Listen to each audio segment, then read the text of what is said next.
Yaxşımısızlar dostlar, bugün ailemizle öz kolumuz bilen zımacan tayyorlashni öğrenimiz. Aldı bilen meni go'nja qilib bir tal qizil gul yo'llab, yultuz belgisini besib olinglar dostlar, mazmun o'chirib ketish mumkin. Aldı bilen 400 gram aq kunjut tayyorlab, pakiz yuvib, bu da mushundaq o'tkazib olamiz.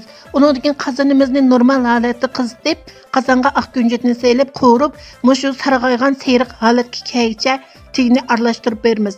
Aq kunjutimiz sarg'ayib pishiq holatga kelgandan keyin ayrim bir qachiga evilib, qozonimizga muvofiq miqdorda may quyib, may qizgan vaqtda kavochin, sinjang, so'ngpiyaz qatorliqlarni selib, tam chiqarib suzib evolamiz.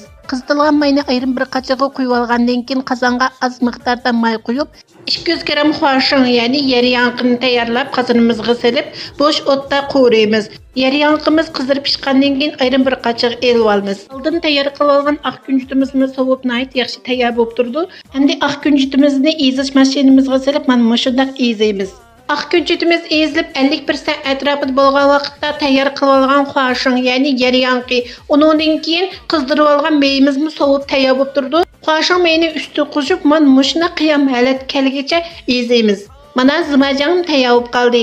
Ailelarda xogo yeyli va yoki so'g'say bo'lsin yoki rangpizi bo'lsin, hamga tam kirgizib, tixim yeyishlik qiladigan uyimizda mushundaq pakiz holatda tayyorlashga bo'ladigan zımacan tayyorlashni o'rganib oldingizmi?